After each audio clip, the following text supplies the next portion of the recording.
Learned from masters that if you can't fall in love with the market you serve, you shouldn't be serving them.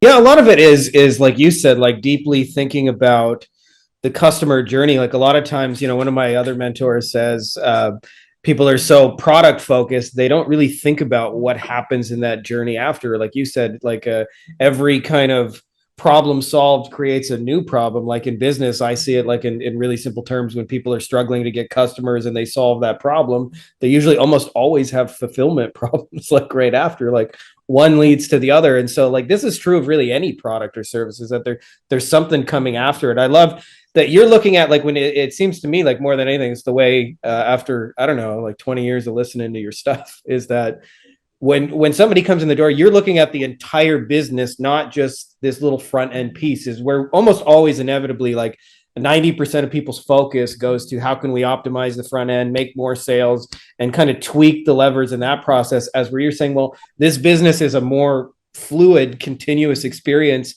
for the clients. How can we provide more value after that initial front end?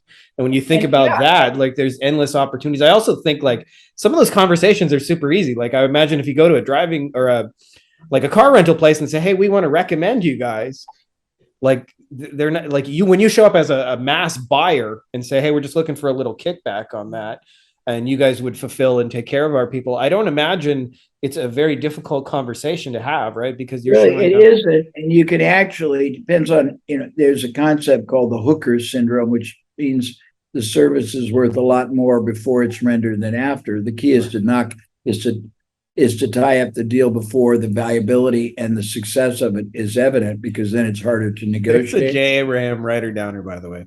The hooker Yeah, syndrome. yeah. But we would actually set up facilities right at the driving school that we had half the profit. They would provide it. They would get to back out their hard cost. Everything above that was profit every month. We'd split. But I'd be good at negotiating too. And I think part of being strategic is understanding psychological and transactionally how to negotiate, and also how to be so fluid that you know how to make a deal, not how to lose a deal. Yeah. Be curious to know like how you think about like approaching deals, because you're a master at it. I'm sure you could fill 40 volumes of DVDs with how you approach it. But I think, one of the things I've learned from you is that you're always thinking about like the underlying thing is you're thinking about how to give value, as where most people are thinking about how do I take it? How do I extract? That's very Like, well. Yeah, and I think you're right. I learned from masters that if you can't fall in love with the market you serve, you shouldn't be serving them. And if you can, you think about, okay, if I were in the shoes of the recipient, what's going on? Hopes, fears, what's going to allay their fears, what's going to make them feel special, what's going to address things nobody else does. What's the journey beyond the transaction that I currently have with them? And this concept, what do people buy before, during, after, and instead? I mean, we've had companies I've helped that made more money from the people they normally wouldn't sell by selling them something that was an alternative that they were going to buy anyhow from somebody else. yeah. Yeah.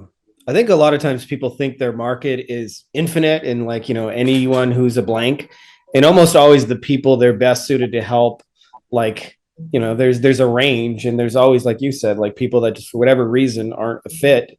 And most people don't think strategically about, how can we serve the people who, were gracious enough to come to us, but for one reason or another aren't a fit for what we do. I think there's a real brilliance in looking at a business that way too, is holistically saying, how can we care about everybody? How can we contribute even to the people who will never become customers? And as you mentioned, sometimes it's the easiest thing in the world to pick up some kind of what, the we would call in our world an affiliate commission from it for recommending something that they would go and buy anyway.